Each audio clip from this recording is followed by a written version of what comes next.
Melly Starz, and we're here with another episode of Melly's Couch. And when I say you never know who's going to show up to the couch, I mean it. Today we have a very special guest who the couch wouldn't exist without them, actually. We have Lo from the Lot. Yo, what up? What's up? What's going on, man? This happened so randomly, but we couldn't do the first season of the return of Melly's Couch without talking to my sponsors. I'm with that. What up? So we're gonna start with the beginning of the Lot, of course. I start from the beginning. Let's take it from the top, then. Let's get May it. 2022, Mm-hmm. and we're gonna start with what it means: loyalty over treason. Mm-hmm. So, kind of explain to me why that came about. Ah. Because I think you were going through something, Mm-hmm. and you learned who your real friends are and who your real friends aren't, and that's kind of where we ended up. Man, it's crazy because I ain't even really got to tell the story publicly, so you can be the first to get this. Ooh, I got an exclusive. Cool. So, I actually had I was going through a bunch of shit, right? Single dad. I had just fresh became a single dad. 2 boys, young as hell, trying to figure everything out. Working and shit. I actually had just lost my good job that I had, right? So I was going through a bunch of shit. Friends, was leaning on some friends and shit. My job. I was the friend that never asked people for shit. Yeah, I feel that. But what ended up happening, got into a little situation with some friends, fell out, goofy shit. Mind you, sometimes when you're going through shit, people like to step on you. Yeah. So kind of went through that situation, character attack type shit. And mind you, I've known these guys for 20 fucking years, and I fell out with my friend group for 20 years. So it kind of was like a slap in the face to me. So I was motherfucker's not loyal. Then I actually got set up for some shit. I got set up and I got jumped. Awesome goofy shit. Fought somebody one-on-one, now mano a mano, man to man. Then turn around, I got jumped. So I felt like a motherfucker felt like they lost, then came back and that happened. But like I said, knowing you 20 years, even if we did fight, I'd never jump you or do no shit like that to you. I guess it's just a loyalty thing. Yeah, and then somebody actually told people where I was, so that was the treason part. Somebody gave me up type shit. You're supposed to be my mans too. You're supposed to be my homie brother. But that shit happened and just showed me motherfuckers weren't loyal. So I said, man, Joe, it's gonna always be loyalty over treason. Yeah. And that's when the Lot was born. That moment. Wow. First time I told that story. And y'all ain't shit for that. That's all I got. Y'all ain't shit. But you know what? We turn trauma and negativity into one of the most successful pods out in Chicago. Mm-hmm. So go fuck yourself. That's right. Fuck y'all. No, look, y'all keep living y'all life. Let them people live. Yeah, you do you. Just don't do it over here. Right. When you first started, I noticed some episodes you did alone, and then some were with Justo. And then you've also had some guest co-hosts. Mm-hmm. So kind of what is the structure? How did you decide, are you doing this one alone? Are you doing this one with Justo? What is the differences? Is it just who's available or? So with that, right? So I started doing it on my own. Mm-hmm. Actually, I think Jenny was my first episode. Yeah, I recorded with Jenny. She was one of my first ones. But then I started doing them alone because I streamed too. So I was used to being by myself, talking to the camera by myself. But then me and Justin were talking. And then he was just like, man, bro, I'm thinking about starting a pod too. And, since I had the equipment, I was like, fuck that shit. Let's do it together. You feel me? So a lot of the times with the Women Intuition Wednesday, that's when you're seeing Justin come on with me. We're doing the shows. And then so when he's not available, I'm like, all right, fuck it. I'll still do my thing. You feel me? And still keep it going. Because I'm all in with it. Bro, he likes it. He's here. He's all in, but he still got his thing that he do. So I still, I let him, still be himself. Not try to be like, oh, bro, you gotta be here every fucking episode. Nah, we ain't rocking like that. You gotta be here or you're fired. Yeah. And then we had guests so some of our other co-hosts T. T. Shout out to T. T and Fly pulled up for an episode. So they actually, T became a co-host.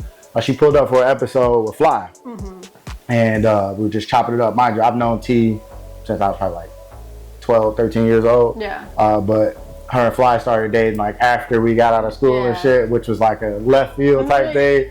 Because wait, I didn't even know y'all talked. But I love it. I love their relationship. Isn't that how that happens sometimes? Your friend group sometimes meshes and people start dating and you're like, what? How did this happen? But I like it. Like, I've never seen y'all talk before. That's how it was. I was like, yo, we kicked it all the time in school. I've never seen y'all. I never knew y'all had a conversation. So that was cool. But yeah, so T came on. T gave us that like biased personality. Not biased. She was unbiased. Unbiased. And people love T. Like they were just like, yo, y'all got to bring her back on the show. Bring her back. So I asked her, did she want to come back? She came back, and it's been history ever since then. Yeah. And then she had tea time with T, right? Yes. So what happened with she that? still has tea time with T. So well, it's still in honor of Breast Cancer Month. So T is actually a breast cancer survivor. She survived breast cancer. I think she was diagnosed, I want to say, last year. So, you know, that's like around the time she was starting the tea time with T. So kind of fell back off of it. But it's coming back though. Don't forget, we've been chopping. Tea time with T is on the return. But yeah, she dealt with that. She actually just did a speech too this past Sunday too about her experience dealing with breast cancer. I think I saw that on Lives and stuff. I saw somebody post something. Yeah. So shout out to T for definitely overcoming that and fuck breast cancer, man. No, literally, fuck all cancer, especially breast cancer.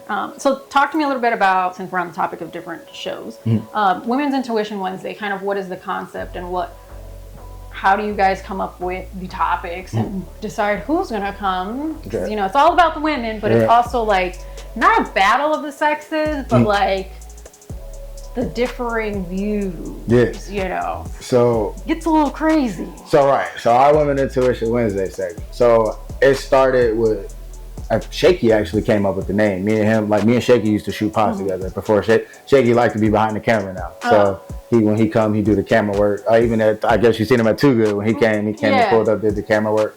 But we were just sitting around talking, having like conversations about men and women and shit. And it just came about. He's like, nah, we should do the women's thing, bro. He's like, we should call this shit Women's Intuition Wednesday. And I was like, hey, that's hard, bro. And we're gonna roll with it. So with that, you know, once we started it, it started with just me and Justin at first, just sitting there talking to each other back and forth. It was cool. We got some nice engagement in the comments. And then like to grow it, we were just like, let's expand it up. Like, let's get the phone. That's when I came up with the Lot Hotline. So I was looking at Martin one day and I was just fucking in the bed. It was late night. I'm watching Martin and I see him on he does the radio show. What's up? And I was like, oh shit. I'm like, we can get the phone. Yeah. And I was like, I told Justin, I'm like, bro, we gotta add a phone. Put the hotline in, and it started to pick up. And then we kind of just went from there. So we get our topics basically from everyday life shit. So not necessarily us like being on the internet, but I might go through something for the day, and I might try to get it to relate to, you know, to men and women in the world. Like, we didn't make it to start like beef, because that shit, like, I don't know, like if you on the internet right now, you know men and women are beefing every day 50-50. I'm not gonna cook, I'm not gonna work, I don't want to provide for, like, all type of shit, like all crazy shit. Like, oh my god, the idea was for us to like bridge that gap, teaching them like how to communicate. Sometimes you gotta swallow your pride as a dude. Like, sometimes as women, y'all, like, you gotta listen as a woman. Like, you listen to understand. I won't say women don't listen, but listen to understand, and not take it like maybe he might say, like, I don't like this. Don't take it as an attack. Take it as, like, you know, he's trying to give you some game, say some shit to you. Just like expressing he doesn't like it. Like, right, I hear, like, I just don't like this. And it's like, oh, you hate me. Like, it's not that. I just didn't like that. Control me. So just like, we want to bridge that gap. So that was the whole idea behind it. And then we opened it up now with, like, I wouldn't say like a panel, but we add like a couple people to the show. Let women come talk.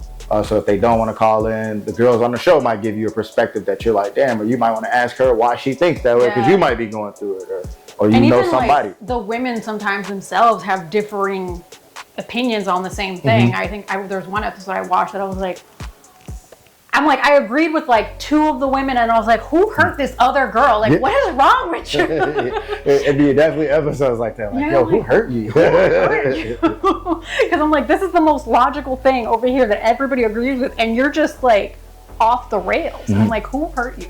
Who hurt you? Can I get you a therapist? Look, heal. You gotta heal. Healing is very important. Yes, it is. So speaking of the hotline, how do you manage this? Like, do you screen the calls? Because, you know, you never know really who's gonna call in, what they're gonna say. Like, have you gotten any crazy calls? I have. We've gotten a couple crazy calls, but I think, like, with us being how we are, we're gonna laugh at that shit. Yeah. Like, and look, like if you ain't coming on here like tweaking, like trying to disrespect us, but you call to be funny, like I'm cool with that. Yeah. You feel me? But don't be on no disrespectful shit, because we maybe say cool and calm and collective, but we ain't no, you know, we ain't no push-ups. You ain't gonna bully us. We ain't no hoes. Like, come on now. Right? And then you also had Situation Saturdays. Yeah. What is that? So Situation Saturdays was like, we'd be just like chilling. It'd be the days like we'd be sitting on a Saturday, like, hey, y'all trying to record? And then we'd be like, it's a situation a lot. Like anything could go on a Saturday. We might be just like, we shot a pod one day. I had a baby shower. I got a picture on the wall somewhere. Like that one right there. Third one, it's the second one up on the left side, first column.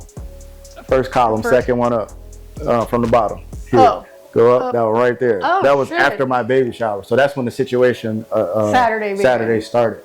I had my baby shower, and then we were all sitting there, and they're like, yo, fuck it, let's go record a pod. And we can't, there was literally like 50 motherfuckers in here. We were in and out, just cycling. I've never posted this pod either. This pod still, it still exists. The footage is still there. I just haven't posted it. I posted parts of it, like we were playing a game. Like I saw something that you were playing a game, but I couldn't figure out where. That was that night. There was so many of us like cycling in and out. Like there's people that came in. We did like live interviews, sitting talking and shit. It was a dope ass night. It was like a party afterwards. So it was pretty cool. And then Thirsty Thursday in the lot. That was just the title name. Oh, we just made up a title name. I wasn't even sure if I brought it up or not, because I only saw one, and then I was like, that's so like it's such a broad term. Like Thirsty Thursdays could be anything. So I'm like, so you post primarily on Sundays, with just, like that's your main like the lot. Why Sundays? Is it analytics? Is it you just like Sundays? Is it family? That's a good question. Like why Sunday? It was random. And I kind of try to I be trying to stay out of everybody's way, if that makes sense. Like, I see, like, especially people I fuck with. So if I fuck with you and you got a pod, I'll never drop when you drop. Yeah. Because it's like, I don't want to overshadow what you're going, because I fuck with you and we fuck with each other. So it's like, I don't want to step on your toes. Yeah, you feel me? But I'm still gonna help you, because it's like it's friendly. It's competition, but it's friendly competition. Because like you're not like. I look at it as like we got competition, but like I'm in my own lane still. Like I'm not looking to like, oh, you're doing this and I'm doing that. I'm gonna always do me regardless. But I'm still gonna try to help you out wherever I can, even though you're considered competition. Because that's just who I am. Shit, like you're gonna push me to be better. Shit, even if you blow up, if a motherfucker blow up before I blow up, like I don't give a fuck. Congrats, okay. Good shit. Like because now being there is like, well, I know the footwork to do because we both were here together. We're doing this together, so it's like I can wait my turn in a sense, you know. So yeah, that's where that Sunday is just not trying to avoid people staying out of their way. It was really random.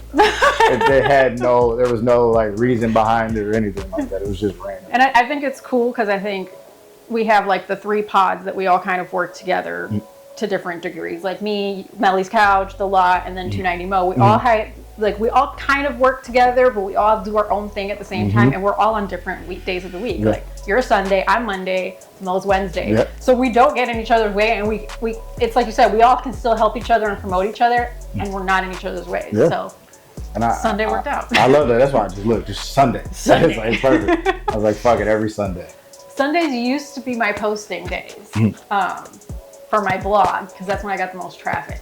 But then I did Mondays because Mel'sville Mondays, it just kind of rhymed. Like I could do the hashtag. Like Sunday, I couldn't figure anything out. You can Eminem it. Exactly. I gotta do the M thing, you know. So you had a lot of episodes in the beginning that were like live, and then you kind of, started going to like the pre-recorded. Like, was the transition hard, and like why did you transition to pre-recorded? Ooh, that's a great question. And the reason behind that was really just balance. Like I love recording. If I can do this shit every day, like I would. But like the balance for me was like, I'm a fucking dad. Like I got 3 little boys. So like their attention of needing me to like, whether it's just talk to them, be there, do this, do that, sports. Like I gotta be there. I got a fiance, so it's like, yo, I gotta make sure she's straight. And it's like, I want to do this, and I want to give this my all. I'm giving it my all, but I can't take away. I can't give so much to this shit that I'm like taking away from them. So I gotta create that balance. So me and Justin are doing, man, Melly. We used to have like the traffic used to be like 3-4 days a week we're recording. We're in this bitch recording. Like, and it got to a point Jenny was like, yo, I love that you're doing this, but she like, yo, like, you got a family. Yo, we did that shit for like maybe 2.5 months straight. Record. And then we're like, fuck, like, what are we gonna do? Yeah. So me and bro were just like, man, that's when we came up, like kind of how the seasons broke down. Now I'm still like finalizing the format of how I want to do it as I go. Yeah. But we're just like, yo, bro, we're just gonna end the season here since we've been going hard with the lives. We're gonna pre-record, you know, continue to book our interviews and get people here. But then we're just gonna do the Women Intuition Wednesdays, like in between or shit like that. Do our lives in between to kind of just make up for whatever. To make up for it. But we didn't even really get back into that, which is crazy. That's why I said the format's like still finalized. Yeah. But now, like since the year's coming towards the end, so another exclusive. Exclusives. November, we're officially bringing back Women Intuition Wednesday. So we're gonna be back live. So the lives are gonna be for the rest of the year, all the way up into May again. Wow. So when May comes again, May 12th, season 3 will be dropping. Ooh. So y'all do know how that's gonna work. So the season will end towards the end of the year. Once it finishes this January 1st, the lives will be still coming. So we're just gonna, you know, work them back in. So by then it'll be a month in. Yeah. And then we'll go into dropping our third season. My season ends right before Thanksgiving. And then I take December off. So I'm free and available to show up to a Women's Intuition Wednesday. Just putting that out there. Just saying. Yeah, we got to get you to pull up for sure. Oh, yeah. I got a lot to say. It's going to be fun. And with the hotline coming back, too, it's going to be dope. It's going to be dope. And I think you have a lot more reach now, too, where the hotline's going to be popping. Yeah, that's what I'm excited for. We've been getting a little bit of traction, a little buzz. I want to see. Yeah. I want to see some of that love, man. Make sure y'all pull up when we drop it. Yeah, and then now also transitioning from live to pre-recorded, you also have another factor to consider, which is editing. Mm-hmm. And you didn't really have like a background in any of this. Like you kind of just started this. You just watched. I think you got inspired by like watching Adam 22 No Jumper, from what I saw. So like you had no background, and then now you just got to learn how to edit. So how was the process of learning how to edit? Another great question. Yo, and especially I have all the good questions. If you're getting into this, like that, like be prepared to like work. But editing was, I had like an idea of like how to cut and get it here, right? Yeah. But then I was like, that's easy when I'm on my phone. Now, when I'm trying to upload this shit to the computer, it was completely different, right? Yeah. Like I'm losing shit, not knowing how shit's supposed to be formatted. I'm cutting, and I'm like, wait. Right I'm like, yo, like, how am I supposed to like do this shit? Like, dropping, like coming from one here to pull it over and drop it to where it actually is in the board, the story. I don't even know what it's called. The storyboard. Yeah. Where the storyline, the timeline. The timeline. So you have to drop it into the timeline, like make sure you get there. It took me a lot though. So the editing part to transition was hard, and it just takes a long time. Who you telling? And I was just talking about the balance and shit, right? Yeah. So trying to have balance and then spend hours editing. Like editing isn't something people be like, yo man, how fast you get? Man, this shit takes time. If you want it good. Right? Because if I could give you some bullshit where I just cut and then there's no transition, there's no title, there's nothing. It's nothing. And then you're looking at me like, well, you're not that good at this shit. So you just asked for it. Yeah, but you either want it fast or you want it good.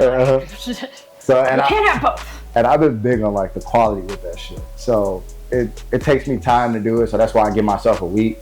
Because at first I was putting out episodes like fuck it. When I was doing the lives, I was in this bitch editing.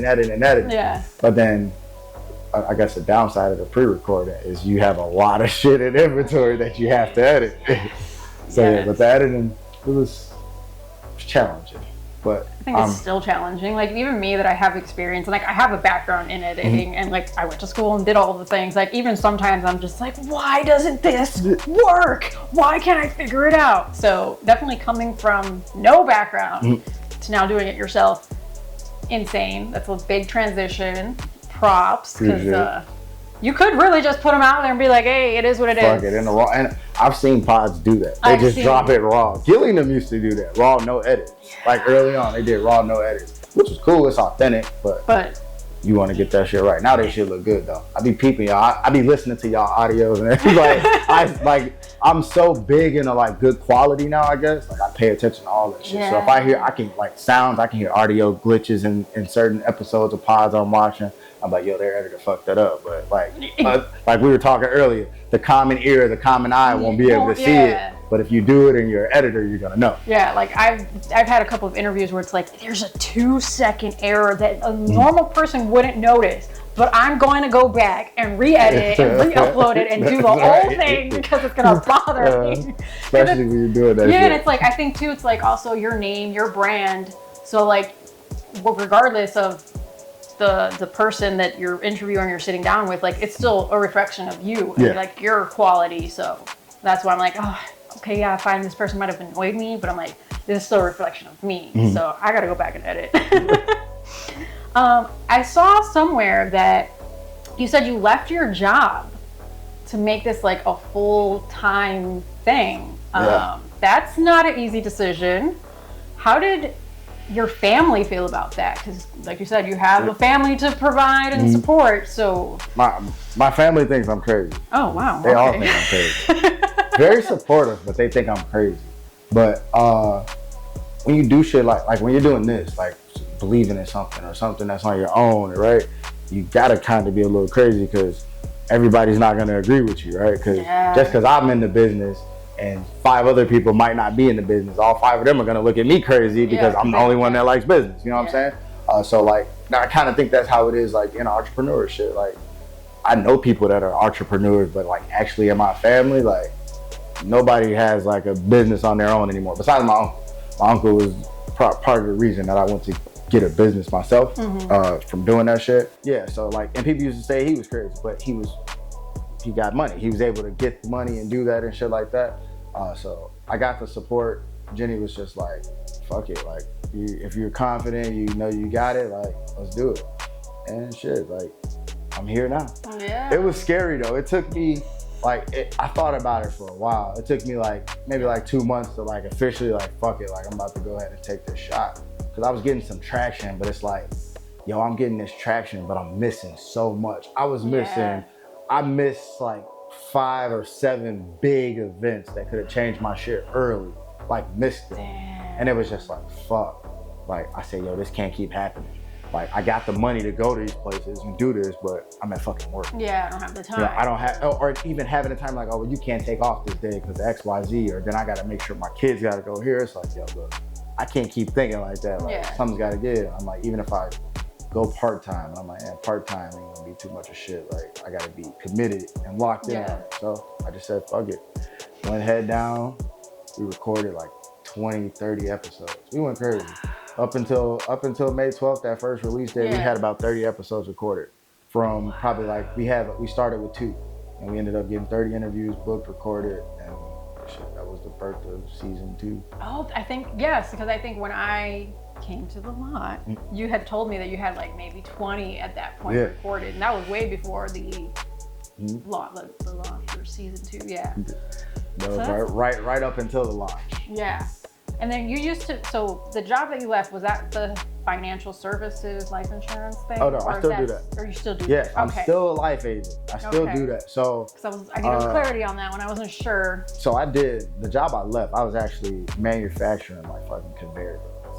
Cool, dope job. I mean, that's different. It was so and I stumbled across it, ended up liking it a little bit. It was cool. Didn't have to talk to nobody. So I was oh, fuck it, I could do this. I could chill. I got headphones in. So I was relaxed, just making fucking conveyor belts. But they let me travel though. So I got to fly for travel with the company, go do jobs in other states. So it was a cool job. It was a decent job. But it just wasn't for me anymore. I just had to get out of there. Yeah. I don't know. I'm very I'm very for entrepreneurs. Yeah. So if you're for no, I want to work for myself, I want to be something, I want to be someone, all right, well fuck it, bro, go do that shit. I'm willing to help you more because I see a lot of people today, and especially today's society, they don't care what's going up. Only thing they know is that 40-hour job and that paycheck. They don't want to amount to anything else. Yeah. They're just cool, and it's to me, that's just existing. I can't. Yeah, I don't want to just exist, man, because there's so much other shit. I really want to live. Some people are really just existing.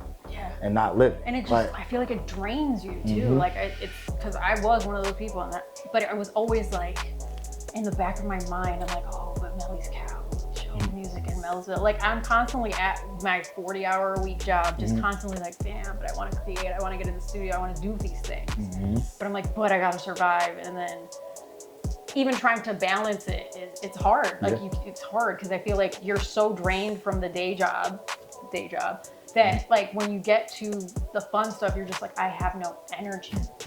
And then your creativity suffers too because your mind isn't clear to create. So I just had this type of conversation with Jenny. Like I was letting her know, like, yo, like you have to understand, like sometimes after you work, you're gonna be tired. I get that. Yeah. But those people that are tired after work and still get their ass up and go do something else or go hard at it, those are special people. And she was just like, I get it. I'm like, yeah, man, like that's why I say you have to be a little crazy to do this shit because like, yo, you just did 40, like you did a full week of 40 and now you're telling me you're about to go put in 25 hours recording all weekend and then you're gonna turn back around and do your weekly job again every time. That was me in college.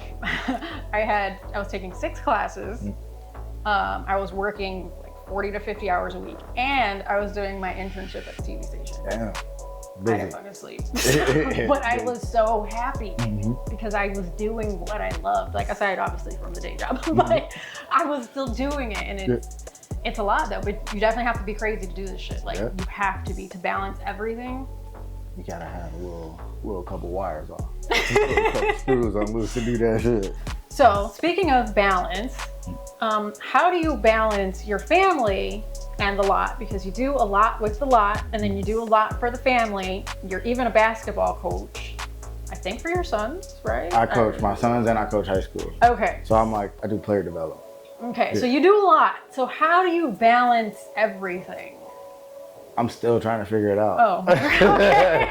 Like, no, I was hoping somebody had an answer for me. So I don't have this shit down pat either. Like, no, for real. Like, no, it's shit. Like, it get crazy sometimes, but it's just a process. Like, sometimes I'm very good at it. Other times I'm not that good at it. But then it's like I find myself. I always make sure I get back centered. If that makes sense. So if I feel myself drifting too much, I know when I've been working, I'm like, all right, let me dial back a little bit. Let me put a little more time here. Like even with training, like I do the training. Yeah. So to keep, I guess something I do to keep the balance, I bring my sons with me. Okay. Because part of me felt guilty at first because like I was like, they were getting right out of school. School was starting. So I'm not able to take them to training because I got to get there. But then it's like, I'm training the shit out of somebody else's kid. My kid could be right here getting this same type of training. You feel me? Exactly.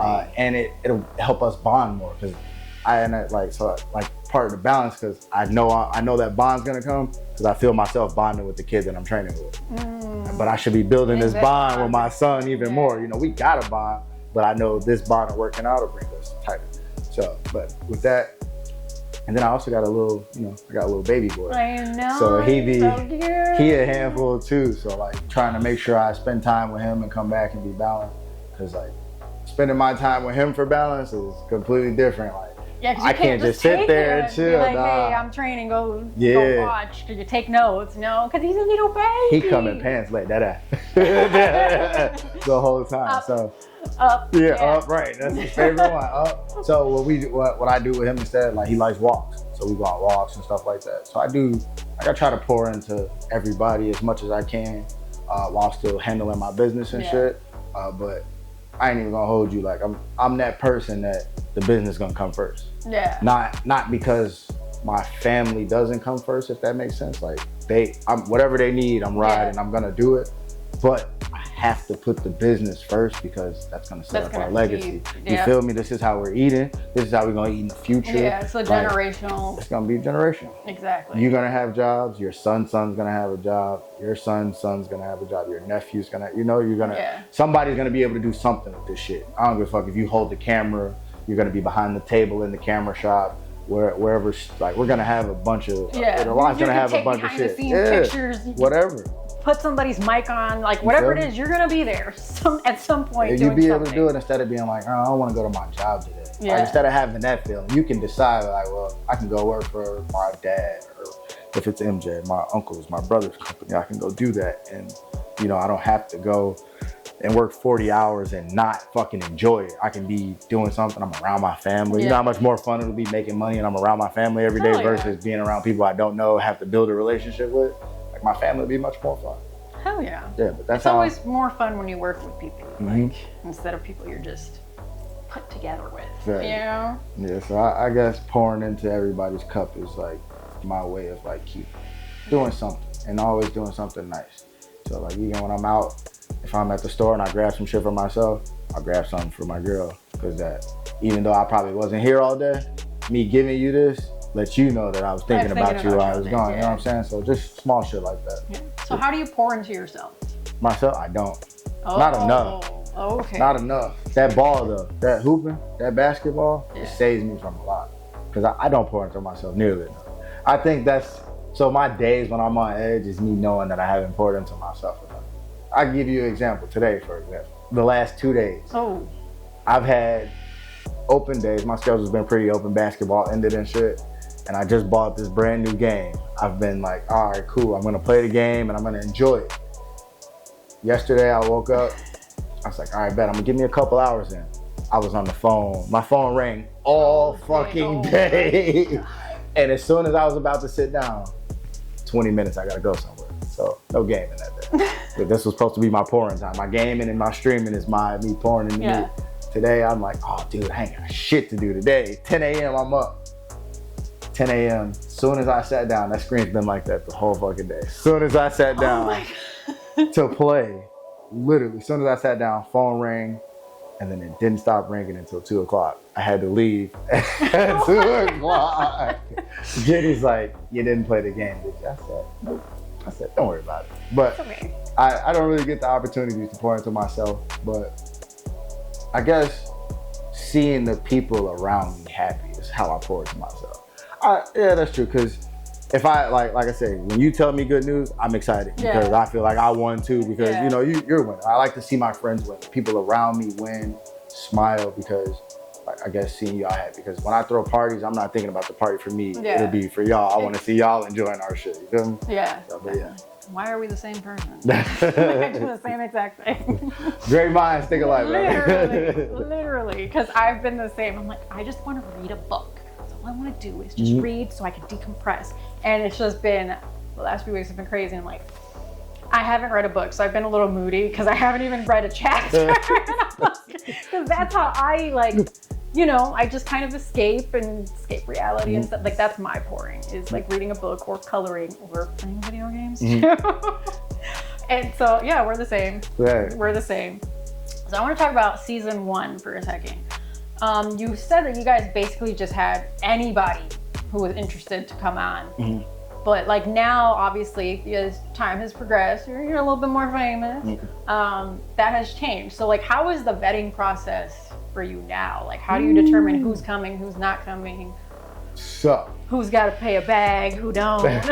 So, well, as you know, right? I know. We're our researchers, right? We're big researchers, right? So I go and I go check you out. I'm gonna go check your shit out. Yeah. I don't even necessarily per se have to like it myself, right? But if I hear your sound, like if you're an artist, if I hear your sound and it's not that interesting or you don't post enough, you feel what I'm saying? Like, you have to be actively working. Like, doing Don't something. just be like, hey yo, I want to come on the pod and you ain't drop shit in 3 years. Or you might drop something on fucking in January, then we don't hear from you again until December. Like, that's not somebody I want to come on the pod, because what are we really gonna talk about? You know what I'm saying? Yeah, like that one thing that you did a year ago. Yeah, and that takes 5 minutes, and we're done. Your interview's over, and then you're gonna be looking at me like, oh, this was a shitty pod. So it's like, I can't do that. I won't do that to you because of the simple fact it's like, I wouldn't want somebody to do that to me. Like, do your research. Like, but if you don't have anything going on, don't fucking book me. Like, why would, if I don't have anything going on, why would I? Yeah. So just having some type of traction. You don't even have to have motion. You can be fucking selling DVDs outside. But if you're doing it every day and you got like a niche that you do, then all right, come on, bro, come pop your shit. Exactly. Yeah, you gotta be working. So y'all hear that? Y'all want y'all interview, be working. Because I do have some DMs of some people that haven't posted shit, and they be wondering why. Like, yo, when I'm gonna get on? Bro, you gotta post something. I'm like, working. I got so many DMs, and it's like, but you haven't performed, you haven't done anything in 5 years. What do you want me to do, bro?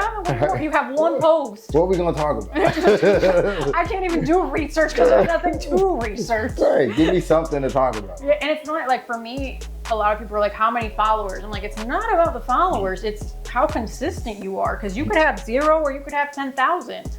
You could have 10,000 followers and not have any motion, any consistency, be doing anything, or you could have 0 and be like every day in the studio. For me, it's definitely more passion, consistency. I think we kind of on the same page with that, which is why we offer the double bubble. The double bubble. Get you a double bubble. Get you a double bubble today. Melly's couching a lot. Make sure y'all book y'all double bubbles. Book the double bubbles. For sure. So do you have now like any safeguards for like no-shows? Because, you know, people get a little Hollywood sometimes. Ooh, man, that's a great fucking question. You wanna know why it's a great question, Melly? Because somebody just no-showed on me yesterday. And like, I moved a lot of shit around for it. And for it to get a no-show, and like I get a message of like 3 hours later afterwards, I was like, yo, I'm not gonna book it again. Yeah. I'm not. And it's like, there's no real safeguard I could put in besides not booking you again. Like I might give people one opportunity, depending who you are, right? Because there are some people. And like, what's going on? Yeah, I know shit comes up sometime, right? So if something come up and you hit me, cool. Like, you know, maybe we could try this again. But if you just blatantly don't say shit to me, I'm not booking you. I don't give a fuck who you are. You can have 100 million followers. I don't give a fuck. Don't play with me. Because you know what? Time is money. Yeah. And what a lot of people don't realize is like the amount of work that goes into even preparing for the pod. Like they just get here and they think like, oh, it's fucking roses and butterflies. But there's so much that goes into like the background, you know, like I know for me, I've researched deep dives. You research too. So it's like, by the time you guys actually get here, it's also setting up cameras, the lights, you know, making sure that like outfit everything. Yeah. And then it's like no show. And it's not even just a no show. It's like I'm not even going to call you, you know? No, just imagine if I had an actual fucking camera crew in here, right? Yeah. I've paid these people if I do pay them, and they've all taken the time out of their day to come record, and then you just don't show up. It's like, what the fuck? Like, yeah, it's just like bad business. Yeah, like, it's not good business. Like shit happens, you know, like your car breaks down on the way type thing. Like that's different than just a plain old like I disappeared and ghosted you. It's hard to safeguard against that. Like, so I was wondering if you had anything. Nah, nothing yet. I can't. It ain't like I can charge motherfuckers. I thought about a deposit, but I thought about that too, but it's also like motherfuckers ain't trying to put no money down. Motherfuckers don't be trying to put no money down for real. And then it's like, even if you charge a deposit, how much is enough? Like, okay, a $20 deposit. They're like, oh, fuck that. They're like, that's a trade fine. Keep it. Don't worry about it. Like, you know, it ain't worth it, right? Then the motherfucker ain't gonna try to pay no like 50 for it or nothing like that. So it just kind of. Yeah, it's hard. It's up in there. I'm just curious because I don't think I've had any no shows yet. No shows. They coming. They really get the call. They gonna be pulling up. They trying to get in there now. They like, shit, how do I get in here? It's constant every single line wrapped around the corner. Yeah. Every day people flying and trying to book flights, and I'm like, so I haven't had that. No, actually, you know what? TQ. Oh yeah. How are you? For the double bubble too, bro. You ain't shit for that. Where you at, man? And the night of, like, come on. We was ready. We had Melly's couch ready. The lot was ready. We had ready. Questions ready. We was loaded for him right now. We were rooting for you. Don't worry. That's our only no-show. But he's coming in November, so be on the lookout. TQ, don't you dare miss that flight this time. I will get on a plane to Arizona and beat your ass. Make sure you pull up, TQ. Pull up, please. Please. What Will Smith say? And I'm gonna be with her, and it's gonna be chitty chitty bang bang. Shout out, man. Shout out to TQ, man. So that's my only no-show for this season. TQ, I'm mad at you, but it's okay. I made it work. So do you have like any crazy stories of like people getting too lit on the couch? I mean, on the lot because on the couch. Oops, yeah. We are on the couch. We are. Things get chaotic, but we don't get that lit because you do have like in your instructions like weed and alcohol friendly. So, man. I think I've told the story. We told this one on the 290 Mo. Yeah, podcast, on the 290 Mo. Right? So we had a chick, right? She came on one day. Super dope ass pod. It was a great fucking pod that was going on. But she came and then she just got a little too lit. It went from like how we're talking right now to it was like every fucking time. Like it was so insane. And I was like it went from like, oh, if you even pay attention to the pod, like you'll see me just like. Matter of fact, I didn't even air this pod. I took it off. I uploaded it and then removed this pod. Yeah. Because I was just like, it was just so, like, she was in the camera, like, just, it was, I'm talking about in the middle of a live. It wasn't like it was just a regular, like a pre-record, like we're sitting here, okay, we can edit that part out. Like literally in the live, right up in the camera. Oh, like if we were recording right now, half of me and half of me's missing because she's standing right there and shit, and you're just talking to yourself. It looks like, you know what I'm saying? So it was just like, nah, what the fuck? So, but when she left though, I looked at Justin and I went to the footage and I was just like, I said, I'm not even gonna upload that shit. I said, I'm gonna delete it right now. And I literally went to the computer and deleted. No, I didn't even go to the computer. I never made it to the computer. I deleted that shit off the camera right then and there.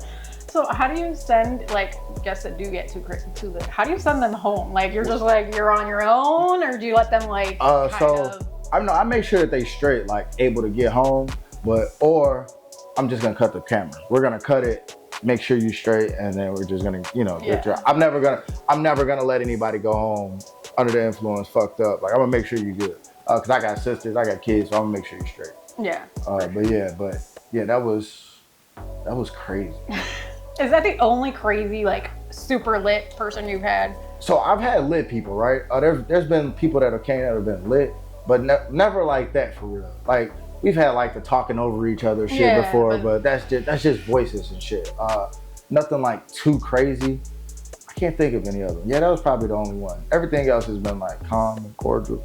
And then like too, I don't really like that shit. Like if you get like if a girl gets like over irate or a guest gets irate in this motherfucker, hey bro, you could just leave. Cause like I said earlier, like I'm cool, calm, and collective. I'm not no hold up. But like you ain't gonna be able to play with me. Like you ain't gonna be able to disrespect me and play with me. But I am gonna make sure that you're okay. I'm always gonna be professional because I'm player. Like it's not no.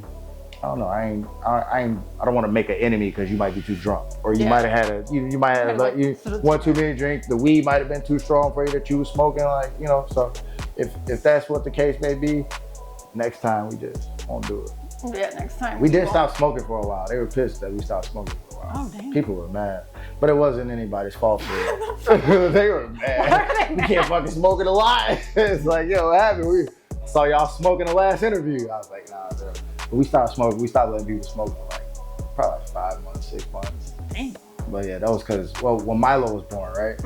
I was like, all right, well, fuck it. I just had my son. Yeah, that's. And I'm like, man, that's like a big essence of the pod to be free and do what you want. But it's like, fuck it. Like, kiddo spoke, So we cut it out. In the beginning, you have to be extra cautious with the kiddos because they're still developing and stuff. So immune system's getting right. Yeah, that's what I was telling them. They like, yeah, we can't smoke on the lot, bro. Like, go outside. Shit. Because a lot of people like smoking during their interviews. Because sometimes, like, if you don't know, sometimes when people do that, they be nervous. The drink it eases you, relax you a little bit and that's shit. That's why I asked what everybody's favorite drink is. I need you guys to get a little loose.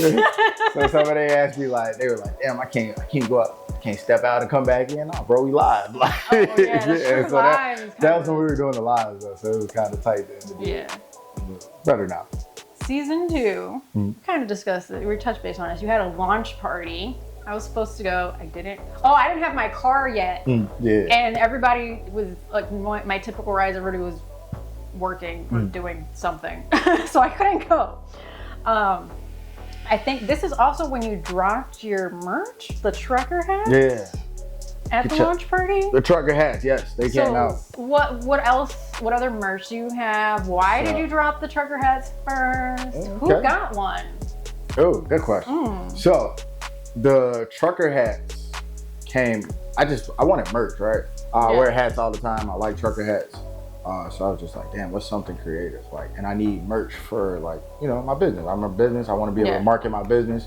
So I went to fucking, where did I go the first time? I went to Michael's and I pressed up some hats. And I was like, oh, this looks decent. Like, let me keep, you know, trying to work, see if I can do it. Got a few done in a row. I was like, all right, I think I'm comfortable with this. I'm gonna roll with this, and it's mine. You know, it's the first one. It's my baby. Like, and I guess another thing to touch on: don't let people tell you that the shit that you do isn't good enough, even if it's a smart. You feel me? Like, because if you do it on your own, and be like somebody like, oh, that's not right, but you paid somebody to do that for you. I did this myself, so it means a little more. It's got more value. You know what I'm saying? Exactly. But so doing the hats, so the people that got the hats were people that impacted the pod or like helped the pod in a special way. So Sid, Liz is a real good friend of mine, super good high school friend. Jenny, she's been a part of the pod. She was like the first episode. Yeah, my cousin JJ. Just a bunch of people that either helped out of the pod or are significant to my life. Those were the people I gave the first hats to. Yeah. And then we got the shirts, the edit that shit out shirts. Those are just, so that happened. Those are like, they're there, but they were like funny shirts for us, I guess. Like, you know, so like, I guess the sense we make our merch off of just how we feel. Like, I like putting out merch, but I'm not necessarily like keen if people like grab that shit, if that makes sense. Like, I do it for us. Like, there's any of the Lot slogans that y'all see, there's gonna be shit we either say, something we came up with, you know, it's just like our day to day. It's just us. Like, you know, I ain't really trying to like sell nothing like or anybody else. Like, this is me. Like, I'm giving you me. So, but yeah, that's where the shirts came from. And then now we got the new, damn, I don't even have a picture of her or a lot, but we got Lot going across. Then loyalty over trees in a smaller letters. Yeah. So on the bottom, those are the next drops. Ooh, exclusive. Those are coming too. I got like 3 exclusives. Oh yeah, look, don't nobody ask me shit. I be telling people just like, you just gotta ask. You gotta ask the right question. If you ask, I like to talk. I got shit to say. Like. So with season 2, you also had a sponsor, the Rat Patch. Yeah. So tell me how that sponsorship came about. How does it work? All of the things. Man, shout out to Rat Patch. Because we have some right here. Yeah, so shout out to Rat Patch. This is a Rat Patch. This is, you smoke backwoods. I smoke, right? So you get Dutches, backwoods, leaves, or things like that. And they get like holes, punctures, cracks, or anything like that. If you're a backwoods smoker, you already know there's holes all over backwoods. So you just take one of these things. This is a bandage for it. You can put you a Rat Patch over it. It's an adhesive, food grade adhesive. You just lick it and put it over the patch. Put it over the hole and it covers up. It still pulls just the same. And that's made by a lady named Kaya. Shout out to Kaya. But how I got introduced to Rat Patch is my cousin Richie. So my cousin Richie, shout out to Richie too. He actually interviewed her. So another backstory, right? A little more backstory for you, Melly. Yes. I got you. So before, so when I started the Lot, before I helped sponsor Melly's Couch, I did Road to Riches. So Richie, I saw Road to Riches, but I didn't know what it was. Yeah, so I was like, I don't know what to ask because I don't even know what this is, kind of thing. So that was Richie's like record label. So Richie and a couple of like his artists, like they had a label together, like they kind of worked together as a team, but they also had a podcast. So they were interviewing people. They had, they did like, what's the kid's name? FN Guapo. They did Amari Blaze. They did Amari Blaze like early on, which was pretty cool. But yeah, so they came and he did Kaya as well. So when he did the Kaya interview, I had actually got introduced, talked to Kaya, and she was just like, yeah, like I'll come do the pod. She pulled up, did the pod, dope pod. Yeah. If you haven't seen it, dope. Go check it out on YouTube. Yeah. Her part 2 is coming soon, because we've been doing a lot. So she came back. We definitely need an update. Yeah, we definitely need one. Like, and that was before. Yeah. And you guys have done a lot. And we got done a lot, a whole lot. But meeting her, she came and she was like, hey, like, just like, I want to get my product in other people's hands. And I was just like, yo, I believe in this. Like, I smoke too. I was like, I believe in this. We chopped it up. And she was just like, man, I'd like to be a sponsor for the Lot. Like, put your product on there. We promote every episode, put it in there, talk. And then in turn, I go help with shows. you know. So and I love Rat Pack. I've been to trade shows all over. Oh yes. I love that, and then the trade shows are dope. We did Champs, Alternative Expo, Alternative Products Expo. I'm sorry, in Atlanta. We're doing Miami in December. Ooh. Next year, we're going to Vegas Champs, and I want to say they're going to Peru for Alternative Expo products. They're going to Peru. Oh, you're going international. So we trying to move around and shit. So we got some shit coming on Rat Pack. Yeah, but Rat Pack was getting that sponsor was dope for a lot. Dope. One of my favorite. We've done a lot. I've got a lot of connections just through that sponsorship alone. And like met some genuine people through it. So it was definitely lucrative, man. Shout out to Kaya. For sure.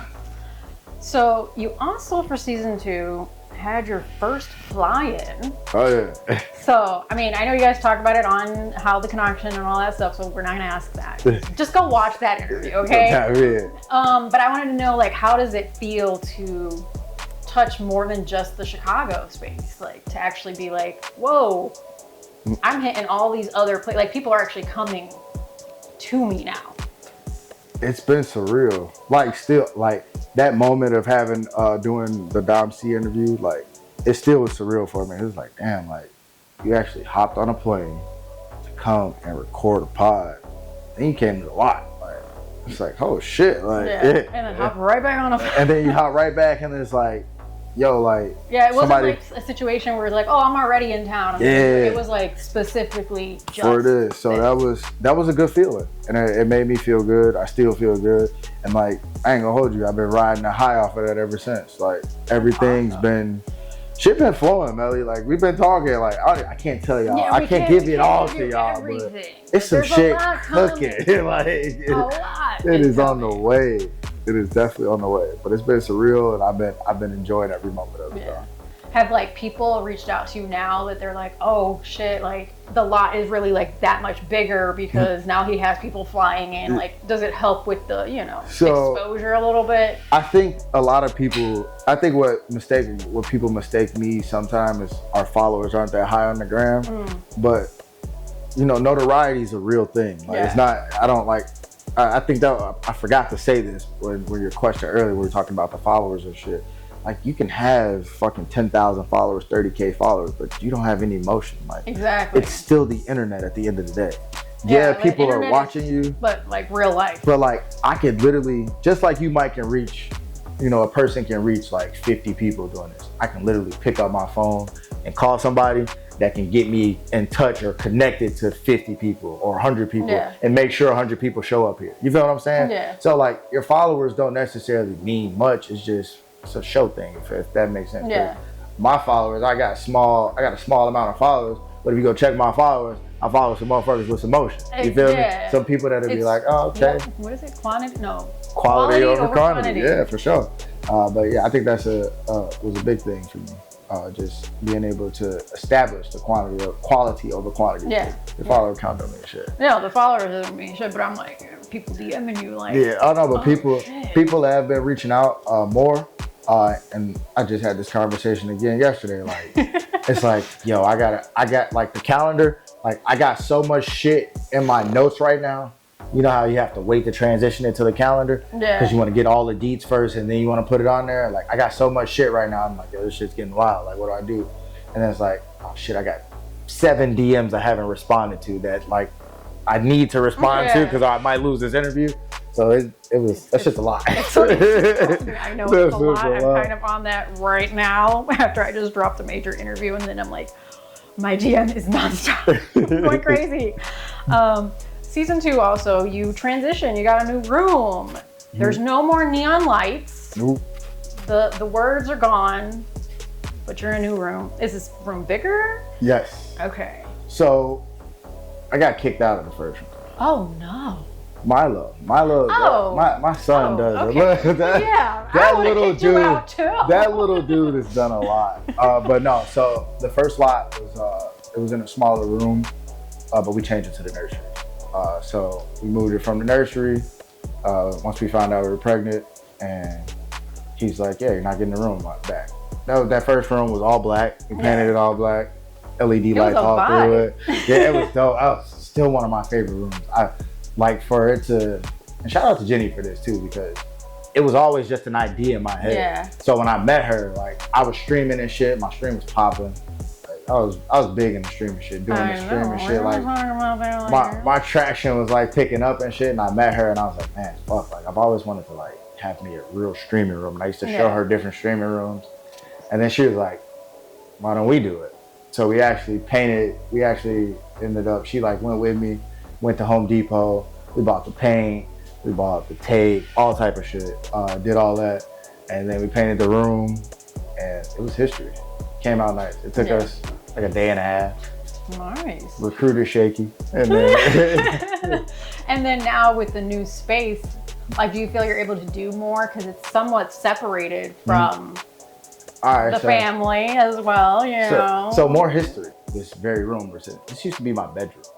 Oh. When I was younger too. Like so being younger, this used to be my bedroom. So like I guess the connection and the mindset I have being in here, like I'm always saying here, I know the vibe, it's peaceful, if that makes sense. Like I used to sit in my room all day. If I wasn't like in here chilling, like I'd be outside type shit. But this was like my vibe, so it's calming. So that's why I like being here. More space, but it's more common because, like you say, like being in the first one, everybody was still kind of close to me. I can hear everything, but like now this is like it's a little more peaceful, a little more quiet to think. And then I don't wake everybody up with my loudness.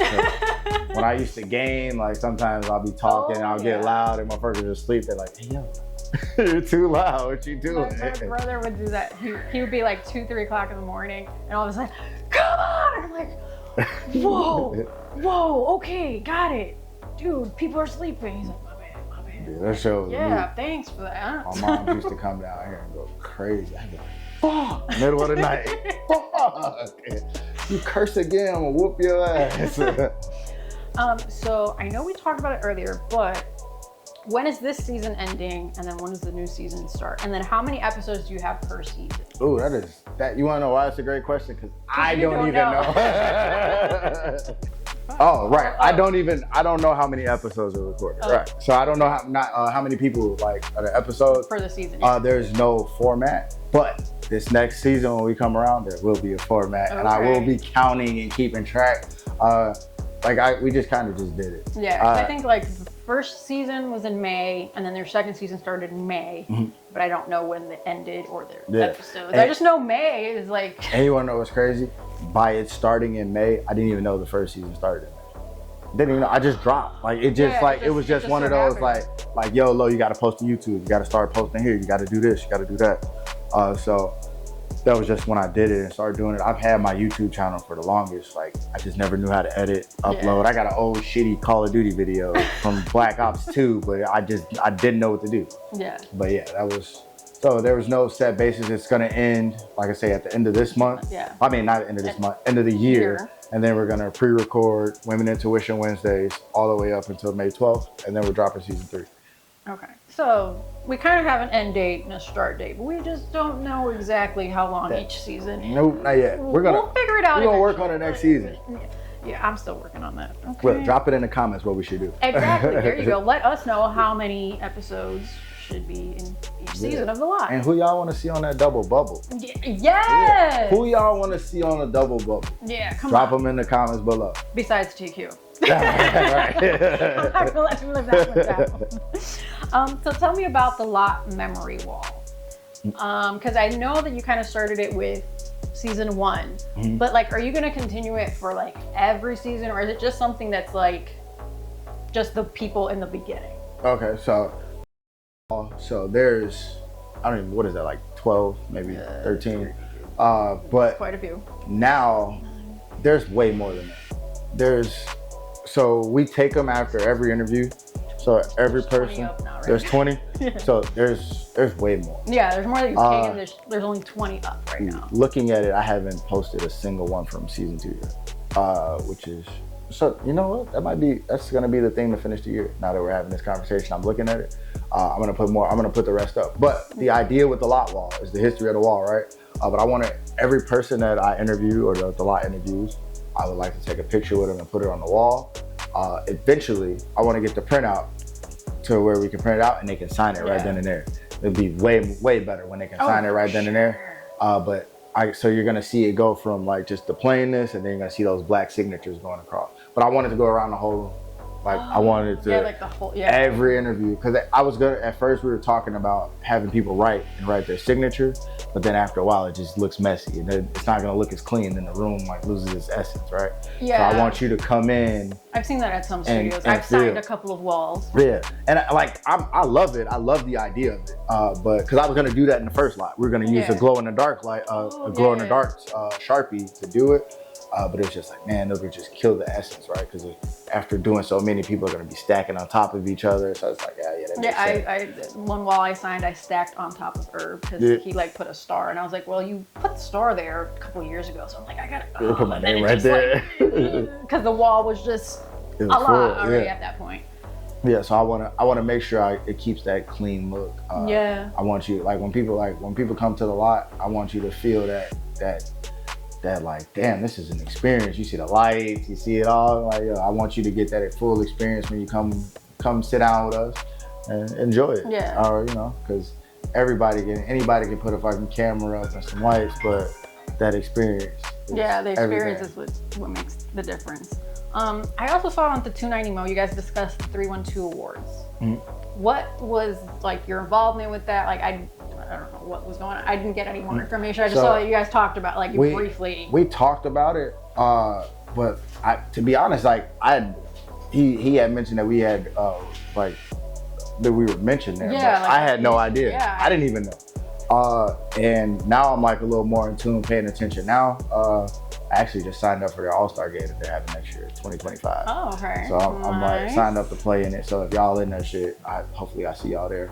But yeah, so it was just still fairly new to me. I got introduced to him to 290 actually meeting somebody in the studio. Meeting somebody that was on his show in the studio, one of his friends actually. His name was Bobby Hill. Shout out to Bobby Hill.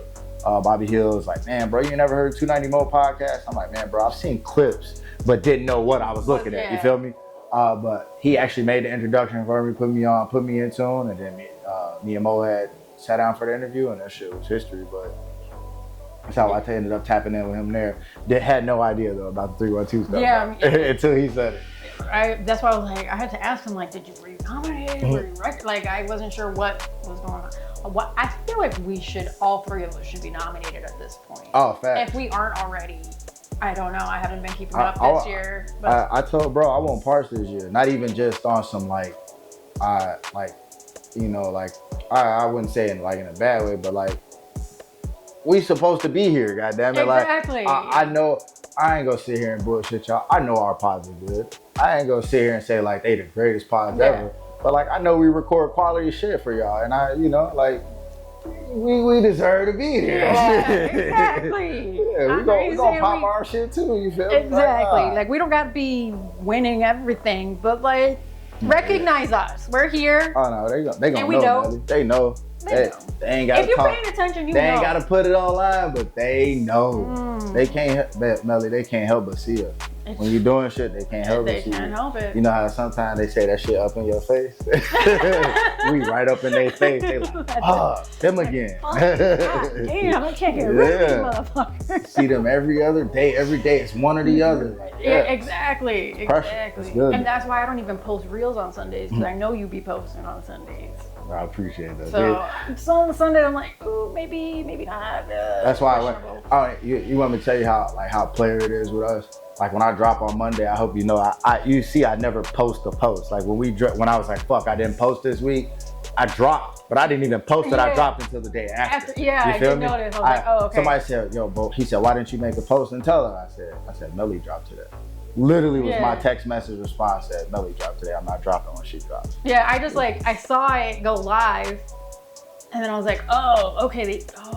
Yeah, so I did see that you didn't post until the next day, and I was like, oh okay. Sure, I didn't know that's why. I was just like, oh no, it's like I say, it's always gonna be a respect thing. You feel me? Like that's just me. Like that's genuinely who I am. Like if you my friend, you're gonna always be my friend. Unless some goofy shit happen and the tie gets cut. You feel me? But but it has to be some major shit. Yeah, you feel me? Because friends, we be going through things and stuff. Tiffs happen, but it has to be some snip off. That's what I'm saying. And and I genuinely want to help my friends. Like, if I consider you my friend, like, welcome motherfuckers to my crib. Like, no, I'm going to help you however I can. I'm never going to try to hold you back, hurt you.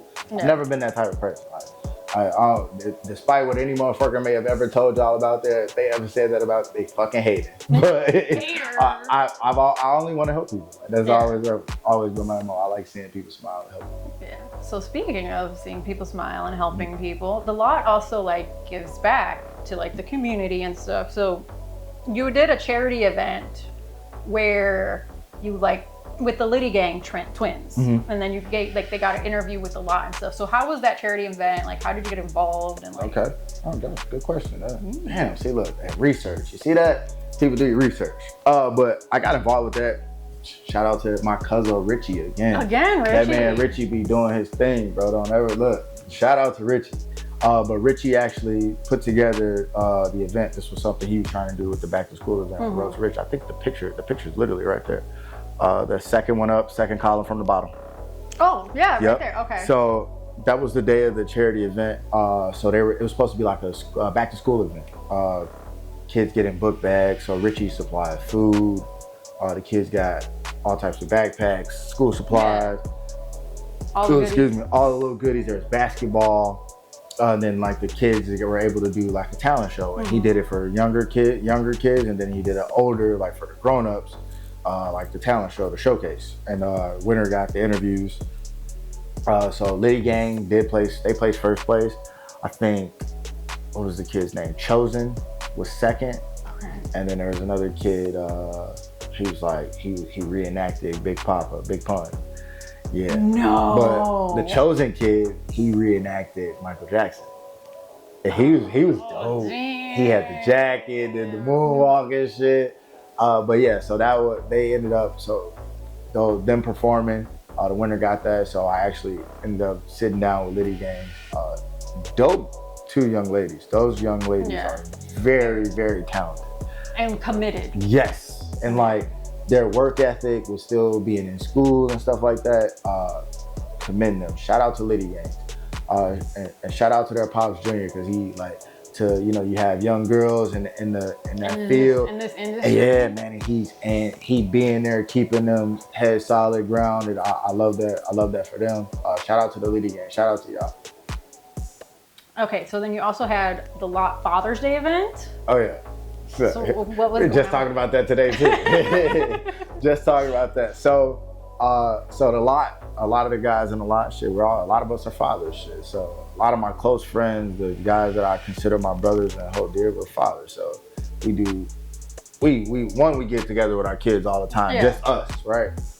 We usually do barbecues and shit in the summer, but every Father's Day we always get together anyway. Yeah. We've taken trips to Miami. We've done all type of shit. So the first one was we had a cookout here. It was called the first Lot annual cookout, Father's Day. No, the first Lot annual was Father's Day. How the fuck do I say it? The Lot's first annual Father's Day bash, whatever Father's Day celebration. We didn't even come up with like a name. But it was the first one. It was the first one. So we like wrote it out. Like the kids like came. There was like they took the chalk all the way up the fucking driveway. It was like Happy Father's Day. And then they had all the dads' names going down the driveway and shit, which was pretty cool. Some of the girls helped set it up, Jenny and some of the other moms helped set it up, which was dope. But that's how the first one came about. And then today we were actually talking about like fucking expanding it and trying to, so like wanting to open it up to other fathers. So next year, so another exclusive. There we go. Because this is going to happen. So next year for Father's Day, what we're going to do is we're going to open it up a little more. So we're going to get like a location, like a set location this time. With a little more space. Yeah. And then we're gonna invite other fathers to bring their kids. Fathers and not necessarily like, everybody ain't got it, right? So even if you're a dad that you might get your son sometime and you might be like, damn, I'm a little fucked up right now. We're gonna have shit where it's like free for the kids, maybe some cuts, stuff like that. It's gonna get put together. No details yet, but that is happening. Father's Day 2025. So make sure y'all tap in. Tap in. Tap. So back to September 2023, I saw you did a Freestyle Friday where you guys were giving out $150 and an interview. Ooh. Did that actually happen? Freestyle Friday. No, it didn't happen. Oh, no. The people were scared to send their submission. Then niggas be rapping, posting their snippets and shit. Then you tell motherfucker to freestyle, then they be like, I ain't got it. You could have recorded some shit you wrote. Who the fuck's gonna know? Who the fuck would have known? Like, right. But motherfuckers didn't want to make that money though. Damn. But, so I because I didn't see what happened. No, man, motherfuckers didn't want to make. Yeah, and Joe, tell me how I sign up, motherfucker. It's in the post. Like it's literally in the post. It's right there. If you want this shit, do it. There's also, because you guys also mentioned this on 290 Mil, the Kings program. Oh yeah. Which is what, known individuals needing guidance. Yeah, known individuals need guidance. Society. Oh, okay. I get the S on that. Yeah. One. So then it was like financial planning, generational wealth, and giving back to the community. Mm-hmm. So like, what can you tell me about the program in general? So what we're doing with that is just kind of reaching out back to kids that need help. Shit, like, like me coming up, like I did shit. But a lot of the shit that I did, I learned on my own. Like I bumped my head a lot to learn it on my own, and it fucking sucked. And I'm grateful for where it's guided me, like to where I am now. But like up until then, like it was like fuck, like this shit sucks. But I never wanted to feel that again. So like I give game to people. So like my little brother, everything I needed to know or wish I knew about basketball that I know now, I give it to him now, and he's only in 7th grade. But I give him that because it's like you need that role model. So with the Kings organization, it's the opportunity for us, to create a society of young men and women. It's not just geared towards men. Okay. We would love for the women to, come be a part of it. Kings was just the name because we're men. We're kings. You feel me? Yes. But it's still about a village, because it takes a group of us. So it's just really coming to connect. Next year, we're going to start trying to do events to where we do like food giveaways. We do like readings and shit for the kids. They can come out and read books. Like we've been trying to put it together. Structure it. Yeah, so we're working on a board. So our board is what we're trying to finalize first. So the board is like we've been doing like the vetting process for the board because we want like older men and women in a sense, not like old, but like somebody that's like been through this shit, right? And can give the younger kids the type of guidance that we can, if that makes sense. Like, because I still get game from my OGs, you feel me, right? But like, I haven't been to this part in life. You have. This might be something you could teach these kids right here, or somebody like, cause it might be a fucking person that's in their 40s that might come join the Kings organization. I can give you game and conversation about the things that I know, but I know this 50-year-old man right here who's established, got 3-4 businesses and they're doing good. He can give you some game that he can give you something that I can't probably. So, just giving people those avenues, those connections, because shit, man. Not everybody had it. No. So, and that's awesome. I think it's very important now too, because a lot of us, I feel like a lot of people raise themselves almost, kind of how you were mentioning earlier, because for me, it was like my parents were always working. They had just gotten here to the country, so they were just working to just figure it out. So it was a lot of it just, like you said, bumping heads. I had like people who kind of guided me, like my aunt and my uncle and stuff, but a lot of times the parents were just trying to provide. There was not a lot of like guidance, or they just like, didn't I already show you that? Like, and then you're just like, oh no, but okay, I guess I'll go figure it out. That's exactly how that shit was. Yeah, so to have that, and it's great because a lot of people are going to benefit from it for sure. So stay on the lookout for the expansion of Kings. That's right, it's coming, 2025. Next year's going to be huge. Yeah, next year's going to be. It's going to be fucking huge. Phenomenal. You also do the Lot on the Move, where you like go to events and you do interviews and stuff like that. The first one I found was a wedding in October 2023. October. Oh yeah, that was my sister's wedding. So what was that? How does that fit into the Lot on the Go? Yeah. So what's crazy is I still have footage from the wedding that I haven't posted yet. Oh no. So not that that was me being like fucking, I guess say a virgin in editing, but for real, still like with the timing and shit, still not really knowing how to edit, what to do. I think that was one of my first like 30-minute recordings, and I didn't know I had to cut the videos in half. So I always thought that they were gone. So there was literally a block with a lot, you guys, where I recorded interviews and they were 30 minutes.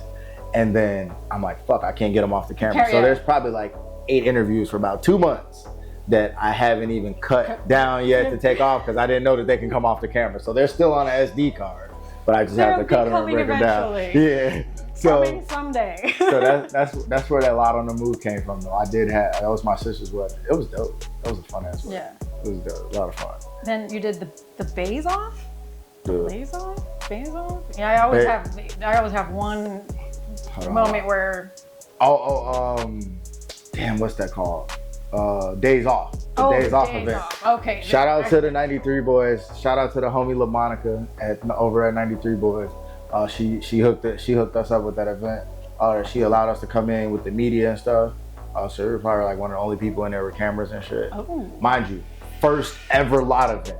First ever Lot on the Move with the camera. I was in there nervous as shit. Talking to people was cool, right? Yeah. I don't think it was necessarily the talking part. Oh, excuse me. It was the first time like walking around with the camera. Yeah. And I'm the one recording this shit, right?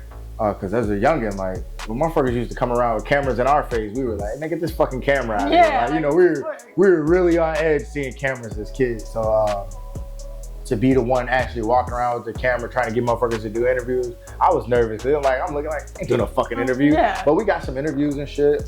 Actually, the person I interviewed for the Days Off is actually my little sister's wedding. Okay. I ran into her at the event. Didn't even know I was gonna be there. Oh wow. She was walking and we were outside. I said, yo, there go my sister right there. And she walked past me. I was like, yo. And she's like, oh shit. And then she did the interview right there. I was like, let me interview you. Yeah. She did it, but yeah. And we already mentioned the Champs Trade Show, which we did with the Rat Patch. Recently you did the Tuskegee Classic. Holy cow. Yeah, that was fun. So yeah, 'cause that was in Atlanta. Yeah, that was it was in Georgia, Columbus, Georgia. Okay. Yeah, still Georgia, but they'd be like, nah, that ain't Atlanta. It's like an hour outside of Atlanta. It's like an hour and 15 minutes. It's not too far. I feel you. Right on the border, like right by Alabama and shit. Alabama's probably like 5 minutes from where I am. Oh shit. Yeah, you can if you go down 5 minutes down, like where they had the classic at, it was like 5 minutes. How was the experience, like just even going? Because I feel like it looked so cool, like so major, like so big. What the hell? So this event, it was the first time they did it in 4 years. So since COVID, I think, since COVID, that was the first time they did it since COVID. But if you know the history of the game, it's always fucking packed. Like it's the biggest HBCU rivalry. They've been doing it for like 86 years, I think this year was. I think this was the 86th year. So it was cool. Right? I got to see the Battle of the Bands.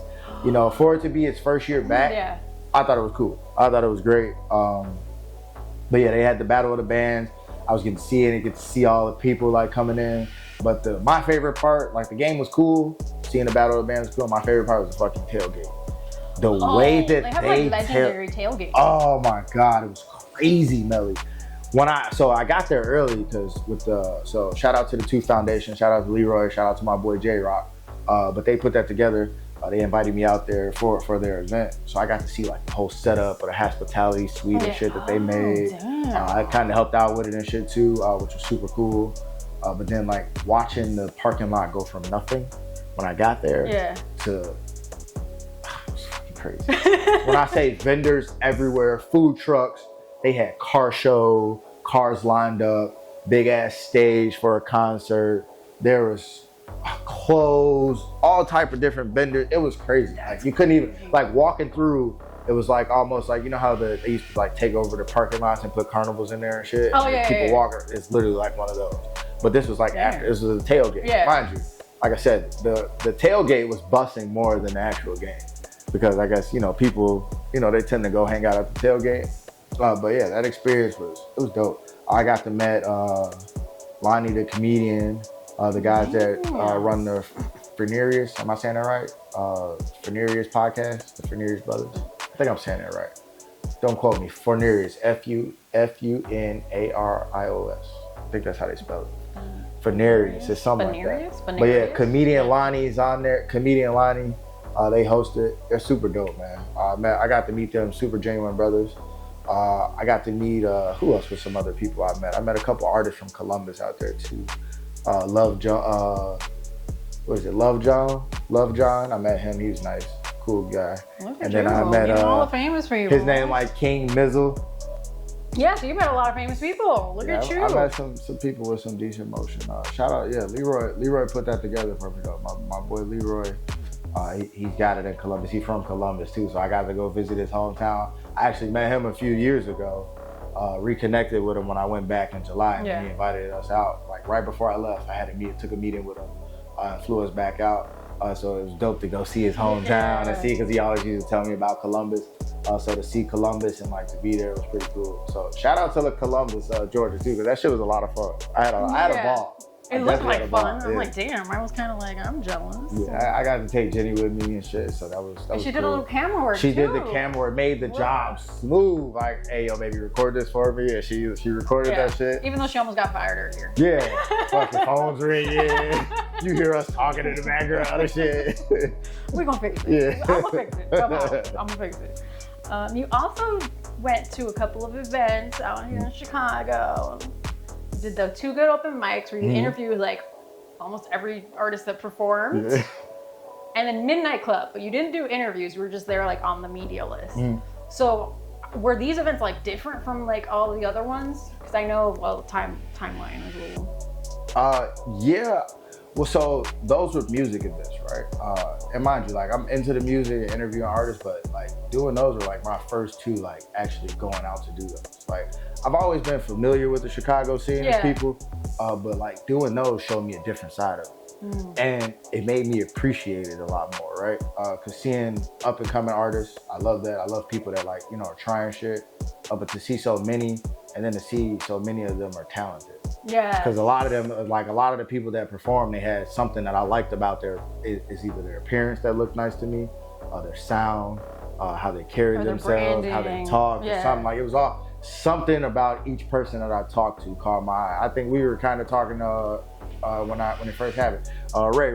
Oh yeah. I thought they had the best personality ever. Their energy made me want to interview more. Like, you know what I'm saying? I was like, yo, no, that vibe was cool.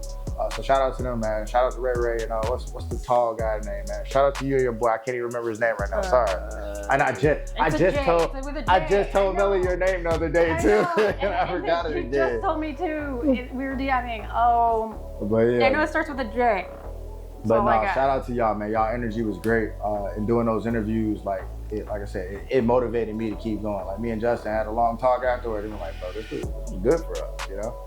But yeah, that was the first time. And Midnight Club, going to see that was dope. I still like, every time I scroll on the computer and shit, I'll see the footage from Midnight Club. I'm like, this is a dope event. Shout out to Young Tech. I wanna interview. So if he see this, because I want him to see this. Tech, where you at? Tech. Yes, I want to interview you too, and I also want to interview Just from Detroit. Oh, he was cold. Crazy. He was his wordplay and his flow was nice. I was like, yo, I want to interview you. But yeah, Just, if you see this, or when you see it, because I know you're gonna see it. Yeah. Tap in, bro. Come pull up to the line. Get that double bubble. Pull up the Melly couch too. Come get the double bubble, bro. Pull up, man. Chop it up with us. I'm gonna have to call some people who know people, and we're gonna try to figure that out. Yeah, somehow. Put it together. Yeah. Producer brigade. Come on. So aside from the lot, you also got into management, kind of, with Fly Gotti. Yeah. But this wasn't your first experience with management. I think that you've told me you've managed before. So what is the differences now, before, and like, what is your role as a manager? Like, how involved are you in his career? Ooh, all right. That's a good question too. All right, so the first part. So my starting to managing. So I did manage before, but the difference was his work ethic. Oh man, like, so the first person I worked with had access to the studio. Like, when I say access, Melly can go, put the fucking key in the door, open the door, go in the studio, record a song. And we were 5 minutes away from the studio. We were in the studio once every 3 weeks. I'm watching, like, doing this. I'm like, yo, we should go to the studio today. Nah, I ain't got this, but I can't go to this today. Oh, let's see if we can get in there today. But has songs written though. Yeah, ready has shit written, but ain't trying to go put it down. It's like, nah, we gotta go put this on some tracks. Like, you gotta be able to work. If you want to do this, like, you gotta be able to work. Work hard. Like I said, very talented. Just didn't want to get in the stew, really for real, and like do shit. like I said, had a nice little wave. I don't even really like. I would love to get into detail, but I can't even. Yeah, I don't fuck with them no more, so it's like I can't even give you that. That was your little couple of seconds right there. That's all you get. I'm motherfucker no, but that was it. But yeah, like I said, very talented. Didn't want to do it, but working with Fly, it kind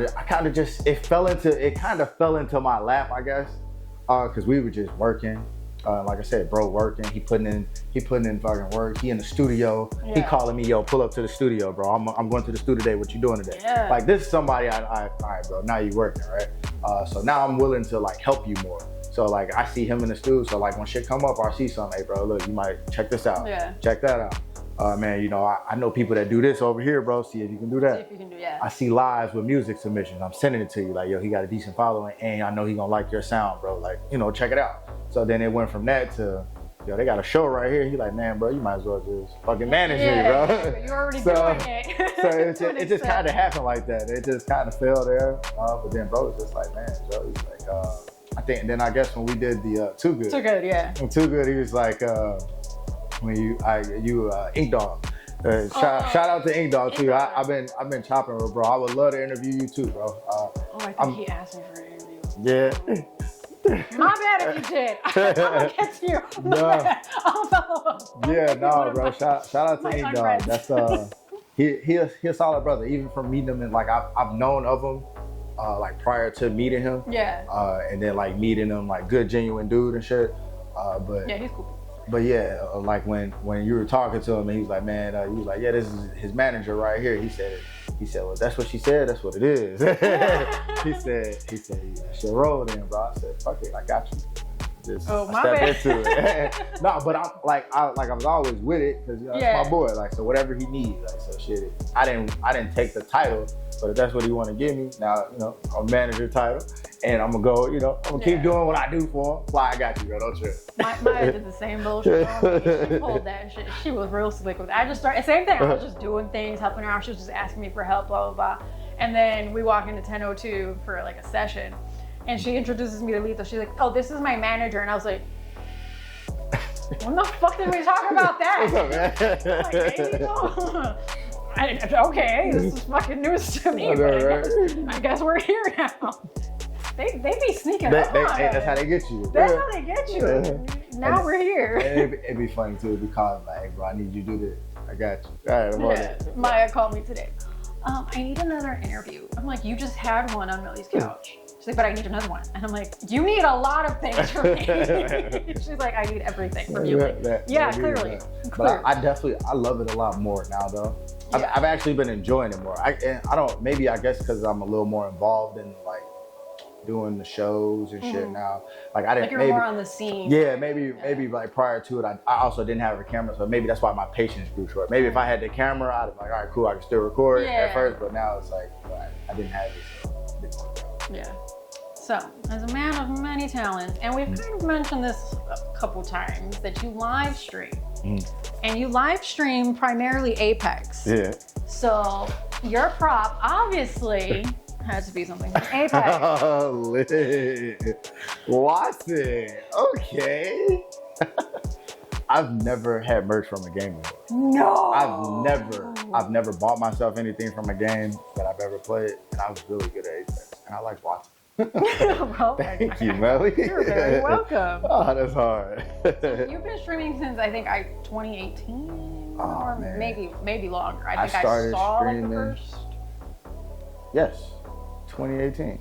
Yeah. I streamed a little bit of COD, but like not like nothing crazy. Yeah, nothing crazy. But when this first dropped, it was crazy. The motherfucker I was managing. When this dropped, I was going crazy. Like when it first dropped, and said, "Yo, you should stream this."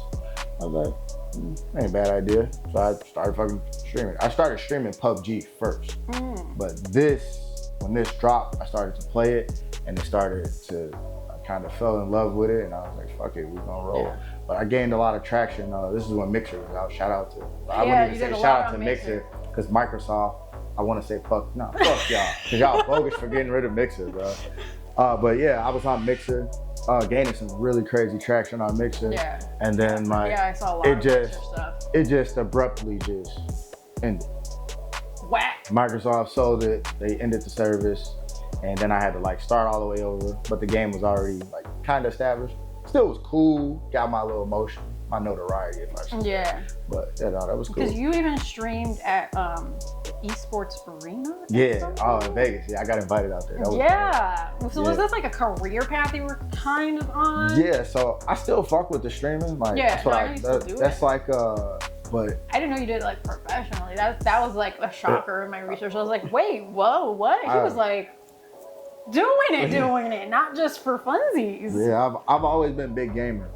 But playing, like when I started doing this, like I kind of got into like the comp scene a little bit. Yeah. So some of the pros and shit knew who I was. So then like shit, I ended up gaming. My homeboy, shout out to my boy Russ in Vegas. Russ Watts, RJ Watts TV on Twitch. But my friend he's big with 2K. Yeah. So he was a 2K streamer. Well, he is a 2K streamer. He streams 2K. And then went to Vegas and shit. He hooked it up for me. I went to Vegas. He was recording the footage for me being in the booth. At first, I was sitting at a table, like, it's like a gaming lounge, right? But I was sitting with a bunch of fucking kids or other people like around me and shit. And I was dope. At first, when I first got in there, I was by myself. But then I started going crazy. Like I had like one game where it was like, fucking, I dropped like 10, 12 kills. And then I turn around and there's like 15 fucking people standing behind me. Like literally, I'm sitting here gaming and then like not hearing because I got the headphones on. Like I see people walking by. But then when I finish the game, I turn and there's literally 15 people standing behind me in this arena. So the fucking guy walks up to me and he's like, hey bro, you wanna go in the booth? I was like, what you talking about? He's like, well, you know, everybody kind of standing here watching you. He's like, you pretty decent. Like, you wanna go to the booth? I was like, hell yeah, I'm gonna go to the booth. I'm in fucking Vegas at the esports arena, of course I want to go. So I go in the booth. I live stream. I was only supposed to be in there for about an hour. They let me stay for like 3 hours. It was a dope experience. Like I did a pretty good job, but then it was like I'm watching people come into the Luxor Hotel in Vegas. Like this is a hotel that's on the strip. Yeah. I'm watching people come in, and I'm the first thing you see. And there's a glass, like kind of how like you see how the lights are on us. Yeah. There's a glass right here, but you see me like gaming and shit. There's people literally standing outside of the glass watching. On top of the people behind watching. Like that shit was a surreal. Like that shit was. It was a dope fucking experience though. Wow. But then after doing that, they invited me to watch a tournament. So I got to watch a Fortnite tournament, like a professional Fortnite tournament. And that was dope. Watch the kids play that. Some of the pros that played for the HyperX, so it's called HyperX Arena. Some of the pros that played for HyperX played in the tournament. Shout out to Frankie over at HyperX. Well, he was at HyperX. He's not there anymore. But Frankie gave me a tour, a private tour afterwards. He's like, man, yo, good dude. He's like, man, you want a tour? I got to see all the VIP, like where the pros, the big streamers record. Like when the NBA and NFL players come record there and play in the booth and shit, I got to go in there. I got to see all the behind the scenes. Some of that shit's on my Instagram if you find it. Yeah, that's where I found it. Some of it's on my grill, yeah, for sure. But yeah, that Vegas was fun. That shit was a lot of fun. I got invited out there twice. Did you get any like sponsors or like anything for your game or streaming? I mean, only team I joined up with was like Tempest Gaming. I always had my own team, if that makes sense. So me, Shaky, I played with a couple other guys. Who the fuck was our third? Oh, shout out my boy X. My boy X from Texas. He's out in Texas. But we were playing. We did the comp shit for a while. But then like when we first started doing comp around that time, like certain games you can't be on PC and then somebody else is on Xbox. Yeah. Everybody has to be on the same system. Yeah. So what system do you use now? I have PC. I've been on PC since I started so when I first started streaming, I was still on Xbox, and then my Xbox went out and I bought a PC in like 2019. Yeah, I think it's 2019. I bought my PC. I bought a custom PC, and then I've been playing on that because that way I was able to transition over and compete. Because at first on Xbox you couldn't compete, but then like I'm on PC playing, and I'm playing with other people, and then my homies that I'm supposed to be grinding with winning, these motherfuckers are still on Xbox. So I kind of took a leap, and it kind of left them there. So like I competed, but I was always competing with other people. I'd be on teams, but the teams didn't last because people were.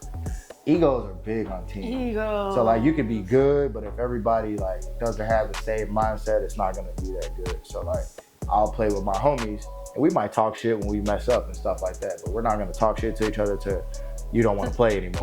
Now we don't even practice. We don't get to practice in. And I was playing with kids that didn't want to practice. It was bad. Ooh, no. But yeah, so that's where that had ended up going. Yeah. So tell me about Road to Masters. What's that about? So Masters is a rank that you can get in Apex. Okay. So there's rookie, bronze. There's rookie, iron, bronze, silver, gold, platinum, diamond, masters, predator. Lordy. So yeah, and you have to fight through 4 tiers of each of those to advance to the next one. So you start in plat 4. You'll start in iron 4, wherever they play. So you do 5 placement games, I think it is. 5 placement games, and then they'll place you somewhere depending on how good you do. So you could get in, say you get to silver first. They'll put you silver 2. I have to finish a whole bar of silver 2 or progress, and then silver 1. And then once I finish the bar of silver 1, I'm in gold 4. Oh, okay. Gold 3, gold 2, 1, plat. So you got to keep doing that shit. Yeah. So the idea of it was to just get the masters. So start the beginning of the season and see how long it takes me to get to masters. Sometimes I did it solo. Sometimes I'll play with people. I guess what made my journey different from everybody else's was I did a lot of solo killing. Like my trademark for it was they always used to call me the lone wolf. I was always by myself, and I'd play with a bunch of randoms and we'd beat people. Like I made a name for myself at Apex. I used to hunt the pros. Oh. So if you went to my actual Instagram, my Lot Lowski page, you probably can see some of them. But I literally used to go and I'll get in games and like there's like this little kill feed that comes up. So I see the name on the kill feed and I'm like, oh shit, that's him. And I'm like, yo, check and see if he's streaming. And then they'll be like, yeah, he's streaming. All right, bet, close it. And they'll close the stream and we'll play the game out. But the whole game, I'm going crazy because I'm looking for you. Yeah. Like I'm literally hunting for the guy because he's the best player, one of the best in the world. I got clips where I'm killing some of these guys and they're like, you can see them raging on stream, or some people will be like, I'm cheating, hacking. Like I got plenty of shit like that. But I used to post it, but like the pro community low-key didn't like me because I used to do that shit. I used to get mad as fuck. But it wasn't like, I don't get to see y'all every day. Like y'all all, and then like when I do run into them, they're always like, it's a bunch of them. They're all, like, so like it's 3 pros and then it's just me and 2 random motherfuckers that just play for fun. Yeah. You know what I'm saying? So you guys are gonna probably kick our ass every time. But that one time that I'm in here and I got my boy with me, or I'm rolling and I'm looking, I'm on that hunt mission and I get you, like, that's what it. But I used to tag them in it. They used to hate that shit. I remember one of the fans. There was this kid. So I play this character called. So this is Watson, right? Watson came out season 2. She came out season 2 of Apex. So I played Lifeline. That's my favorite character. So my Lifeline was ranked like 20. What was I ranked in the world? I gotta go back. I was top 20 in kills of all time. Wow. Like, okay. So there's millions of people that play this game. So like when the game first dropped, I was one of the first people to hit 1 million damage in the game. I finished top 50 in damage, like overall in the season. Like I got some crazy stats, but like I just never really like talked to, like, mind you, I didn't know how to edit. Like if I knew how to edit back then, I'd have been decent. I just didn't know how to edit. But I had doing those stats and shit, and then like tagging them. They used to be like, yo, why the fuck are you doing this? Yeah. One of the kids was like, you're nobody, you wanna do this. Like he on Twitter, like literally fought, like dog walked me on Twitter about somebody he's following. I'm like, yo, I'll bust your ass. Like you talking, I'm like, you're mad that I killed him in a game. Like I killed your favorite streamer, bro. Sorry, bro. Like, but nah, I used to hate that shit. That shit used to be so much fun. That is crazy. I used to call the caption when I killed the #1 player. He had like 100,000 kills with Lifeline. He was literally #1 kills. And I used to always see him in games. But when I kill him, I said, when the hunter becomes the hunted. Ooh. And they were pissed. They were pissed. And I joined in this stream afterward. I was like, GG's. Oh, he's like, oh, you're using this. I was like, oh my God. Just take your L. People can't take their L. And mine just like, and then some of them are fucking kids, like 18. Like, I'm not about to argue with a fucking kid. Like, it was like, I was like, all right, bro, whatever. You can have it. But yeah. So before we go, I have a couple questions. Where did you get the slogan, logo, and the song for the lot? You know, we gotta always kind of bring it back to the slogan. All right. Yeah, one at a time. Slogan, logo. Okay, so the slogan, it just happened. I swear to God, it just happened. We started with like a bunch of different things. One of them we were like recording and we were here. We're just like, hey, let's talk about it. And then the next person, let's talk about it. Let's talk about it. And then it was like going and it's like tell a friend to tell a motherfucking friend. And then we were like, to pull up. Like, so it was like a slow type of vibe at first. And it was cool. But now it's like, like it's all right. So then we just started flowing with the tell a friend. Yeah. Like it just happened one day. In one episode, it was like, yo, tell a friend. And Justin would say, tell a friend. And I was like, tell a motherfucking friend. And then it was like, okay. And then after that episode that we did, I was like, all right, that's cool. Let's try that again. Yeah. It happened again the same way. And then even with the, like how, I don't know if you guys pay attention to, like he'll be like, all right, well, make sure you like, and he'll be like, sub, share, follow, like that just happened randomly. Yeah, like, and then we just kept doing it. Yeah, it was an organic thing that happened. And we just ran with it. And then the song. So the song, shout out to my cousin Big G. So my cousin, I was just like, yo, send me, what did I tell him? It was on Snap. He always made fucking beats. And I'm like, he used to send me beats for the dude that I used to manage. Because I used to ask him, I knew he made beats. I'm like, yo, send me some beats, bro. I got an artist I've been working with, send me some beats and shit. So he sent me a bunch of beats. He sent me like 5 or 6 beats in a pack one day. And he's like, man, you can use these bitches. Like, I'm not doing anything with them, whatever. And that was literally one of the beats. It was literally one of the beats in there. And I was like, shit, like, you care if I use this motherfucker? He's like, no. I was like, man, look, this bitch go, you know I got you. Cause like, I fuck with this beat. The beat low key, like, I've been trying to get somebody to give me rap me an intro. I'm waiting for the special person to say, I got it. I don't want to ask you for it. I just want you to be like, I got it, here it goes. Yeah, so if you got that intro, you ready, like, and you feel like you got it. Come on. To discuss. Send it over. Come on, let me hear it. But no, yeah, hearing that beat though, that beat was hard. But I had one person that like kind of did one, Hobby Westbrook. Okay. He came through. He's got, matter of fact, he low key got one for me. He just told me not even a month ago. He's like, yo, the next time I pull up on you, he's like, I got something for you specifically. He said it's for you specifically. So yeah, I'm looking forward to that. Yeah, and we're almost done. So I'm gonna give you your thank you card before we head out because we're gonna do a special outro. That special outro. You know, and I didn't want to forget the thank you card. Okay. We're gonna combine both of our outros. So let's see if we can get it. Yeah. So tell a friend. To tell a friend. To tell a motherfucking friend. To pull up next week. To Melly's couch. Because you never know who's gonna be on Melly's couch. Hey! Pull up! Okay, we did it. Yeah, we did it. Make sure y'all tap in, man. It's your boy Elo. Don't forget the ski.